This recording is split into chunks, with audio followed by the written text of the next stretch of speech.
Bonjour, dans cette vidéo, je vais vous expliquer le processus d'achat d'un bien immobilier en Pologne à travers mon expérience.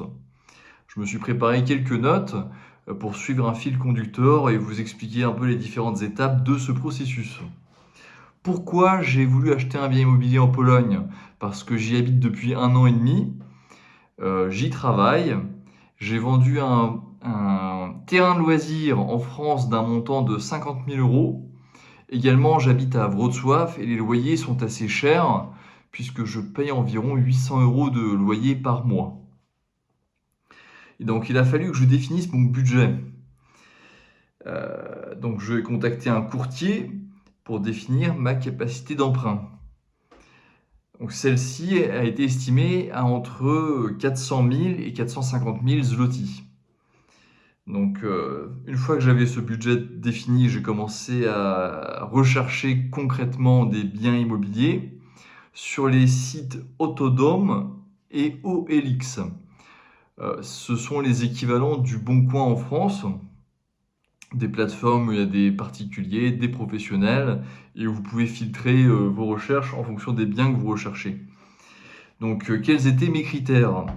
Donc, j'ai ciblé des quartiers qui me semblaient meilleurs que d'autres. Donc, localisation, bien sûr, le prix au mètre carré pour que ce soit cohérent par rapport au prix médian à Wrocław. Je voulais que ce soit habitable sans travaux pour pouvoir y emménager rapidement. Je voulais une vue dégagée, donc si possible beaucoup de luminosité et pas de vis-à-vis, puisque pour ceux qui habitent en Pologne, vous connaissez la réalité des nouveaux logements où le voisin peut voir ce que vous mangez dans votre assiette. Je caricature, mais il y a une part de vrai derrière tout ça. Et je voulais 2 chambres. Même si elles étaient petites, je voulais quand même avoir 2 chambres, ne serait-ce que plus tard si j'ai un enfant ou si je veux héberger des amis ou un bureau, etc. Je voulais absolument avoir 2 chambres. Donc 90% des annonces ne correspondaient pas à mes critères. Donc mon budget maximum était de 700 000 zloty. J'ai quand même fini par trouver, donc j'ai appelé pour une visite. Donc avant la visite, donc j'étais au pied de l'immeuble. Je rencontre l'agente immobilière puisque c'était dans le cadre d'une vente par un intermédiaire, donc une agente immobilière. Donc très important, quand vous rencontrez l'agente avant la visite, elle va vous faire signer un document, umowa pośrednictwa. C'est un document qui formalise la relation entre l'acheteur, donc vous, et elle, donc l'agente immobilière. Donc dans ce document, il y a les frais d'agence ainsi qu'une éventuelle exclusivité. Donc les frais d'agence s'élèvent entre 2 et 3%. Donc là, c'était 2,5%. Donc faites attention, lisez bien ce document, soyez vigilants, puisqu'il vous engage par la suite et vous devez le signer pour pour visiter le bien. Ok, donc je ne vais pas rentrer dans les détails de la visite, mais sachez que ça a matché. Tous mes critères étaient validés. Donc c'était impeccable. Sachant que, pour être honnête, 80% des annonces qui entraient dans mon budget, donc inférieur à 700 000 zloty, n'étaient vraiment, enfin ça donnait pas envie quoi, on va dire. C'était dans des états pas toujours terribles, dans des quartiers, dans des bâtiments, avec une vue, ou alors la manière dont les pièces étaient, si vous voulez, euh, c'était assez mal foutu en général. Donc vraiment, cet appartement m'a conquis. Donc une fois que vous avez visité, vous pouvez faire une contre-visite, bon, bien sûr. Vous avez vous inspectez comme dans une visite normale les critères qui vous semblent importants. Donc après, vous validez, si vous voulez aller plus loin, vous validez auprès de l'agent immobilier. Et donc là commencent les négos. Donc la négociation s'est faite par téléphone.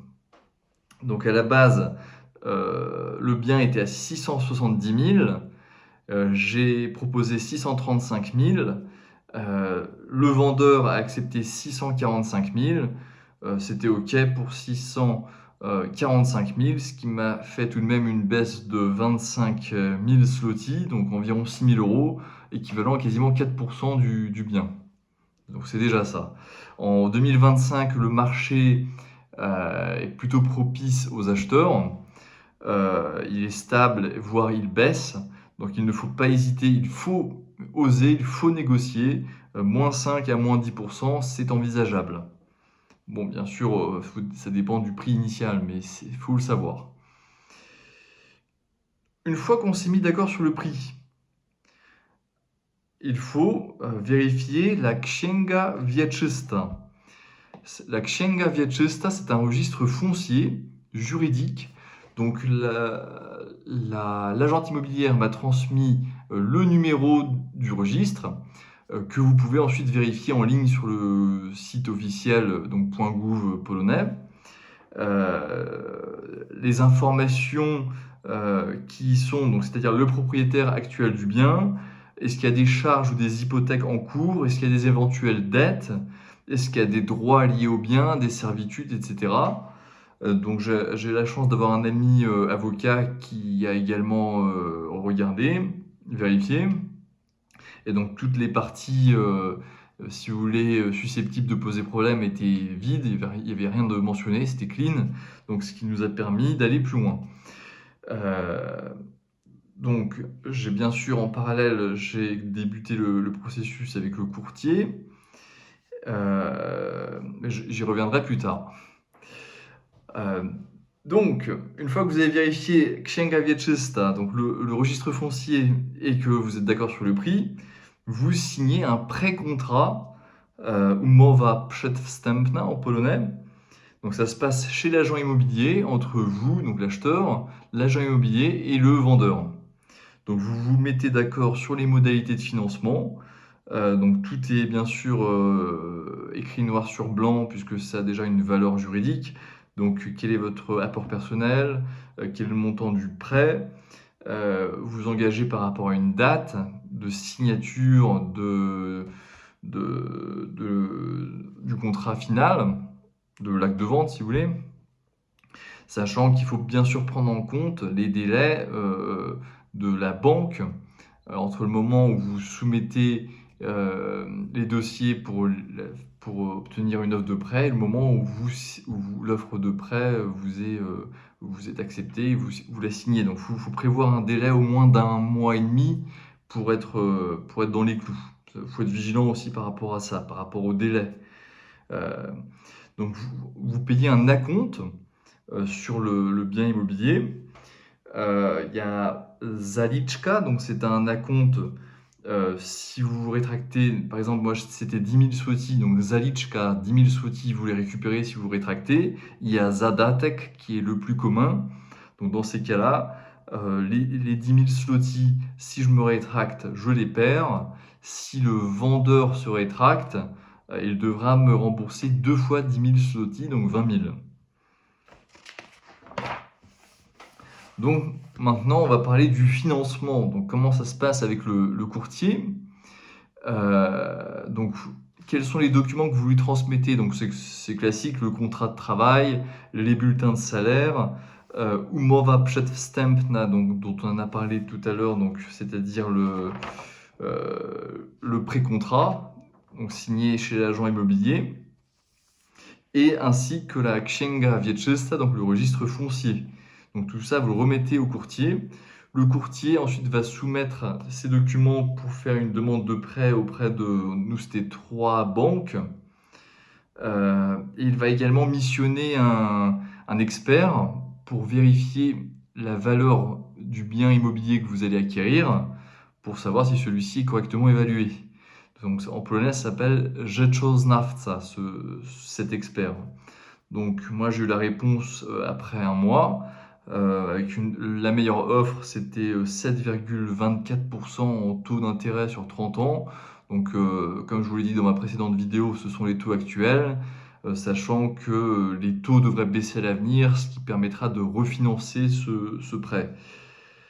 Également, il y a une possibilité comment dire? De le rembourser de manière anticipée sans frais. Bon, ensuite, également, c'est classique dans l'offre de prêt, vous avez tout ce qui est assurance, de prêt, heu, à 50 ou 60 € par mois à peu près. Vous avez, l'assurance un peu élargie qui, par exemple, en cas de licenciement, celle-ci couvrira 6 mensualités. C'est déjà ça. Surtout par les temps qui courent, on touche du bois, mais on n'est jamais à l'abri d'une mauvaise surprise. Heu, donc une fois que vous avez l'offre de prêt,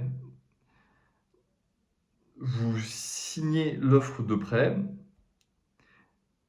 et vous versez vos fonds propres sur le compte du notaire. Alors attention, en Pologne, il y a des choses un peu bizarres parfois. Faut être vigilant pour, être bien carré, pour vous protéger, c'est ça qui est le plus important. Il faut vous faire conseiller si vous avez des doutes, puisque l'agente immobilière m'avait proposé de verser les fonds directement, au vendeur avant la signature de l'acte de vente. Donc, vous mesurez le risque.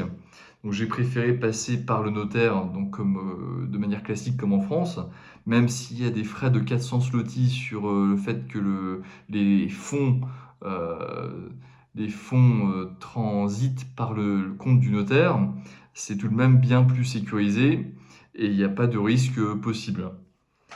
Donc ensuite, une fois que le notaire a reçu les fonds et que l'offre de prêt est signée, comment ça se passe? Donc, vous avez rendez-vous chez le notaire pour, signer l'acte de vente avec, l'agent immobilier et le vendeur. Le notaire inscrit, mon nom, enfin le nom de l'acquéreur dans le registre foncier, avec, mentionnant l'hypothèque de la banque puisque c'est un prêt hypothécaire. Les frais de notaire, donc pour 645 000 ont été environ de 3 700, donc c'est pas grand-chose. Les frais d'agence, vous vous souvenez, comme je vous l'ai expliqué au début, vous signez le document pour visiter le bien, donc avec le pourcentage de rémunération. Entre-temps, j'ai négocié avec, l'agente. On a convenu, que je la rémunérerais à hauteur de 8 000 zlotys. Ce qui était bien plus intéressant puisque ça me réduisait de moitié quasiment ses frais. Donc soyez vigilants également, demandez à ce que les 2 exemplaires soient détruits devant vous, donc les exemplaires du document que vous avez signé lors de la visite du bien. Également, demandez à ce que, l'agent immobilier, signe un reçu comme quoi tel jour il a reçu telle somme pour éviter toute mauvaise surprise à l'avenir. Il faut surtout vous protéger. On ne sait jamais ce qui peut arriver. Même si, les échanges sont cordiaux et dans une bonne entente, il faut vous protéger, voilà. C'est partout pareil.